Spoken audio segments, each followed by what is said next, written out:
C'est l'un des plus grands palaces parisiens, le Georges V et ses chambres de luxe entre 1200 et 23 000 € la nuit. En cuisine, un chef atypique. À suivre 3 cabis, 3 bars et un tagliolini pomodoro. Simone Zanoni est le chef étoilé du Georges, l'un des 3 restaurants du palace. Aussi à l'aise en cuisine que dans un potager, il est devenu le symbole d'une nouvelle gastronomie militante. On peut faire de super luxe et en même temps, on peut être engagé. On peut vraiment associer les deux mondes. Portrait d'un chef qui bouscule les codes du luxe. Ce matin-là, nous retrouvons Simone Zanoni à 20 km de Paris. Bienvenue dans mon potager. C'est ce potager à Versailles qui lui fournit, selon les saisons, 30 à 60% des légumes qu'il utilise en cuisine. On a 15 variétés de tomates. Tu vois, comme elle est goûteuse, comme elle est juteuse. Ouais. Sans les parfums. Ah ouais. Je sais pas, est-ce que tu as jamais vu ça? C'est quoi? C'est des mini concombres. Je vais te montrer une chose encore plus étonnante. Ça, c'est notre concombre. Et après, à l'intérieur, regarde comme il est. Ici, tout est bio. Ni pesticides, ni engrais chimiques. Résultat, l'aspect des produits n'est pas forcément parfait. Là, tu vois des tomates comme ça, en commerce, elles ne sont pas vendables.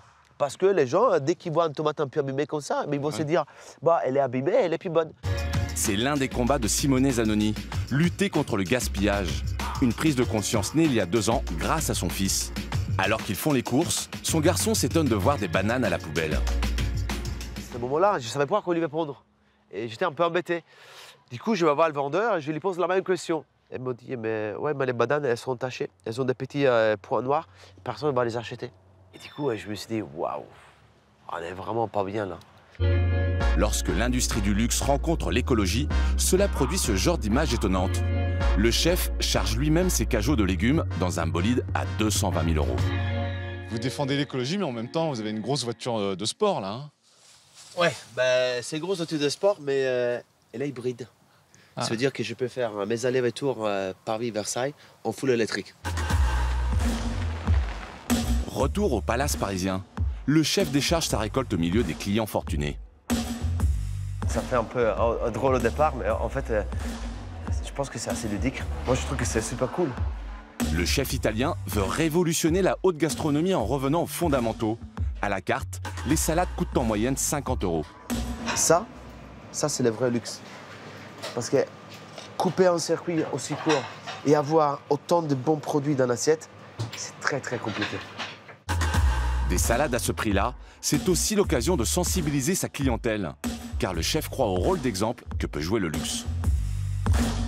En tant qu'hôtel de luxe, qui, bien sûr, a toujours eu cette image des hôtels qui gaspillent beaucoup et qui, bien sûr, pensent qu'à faire de l'argent.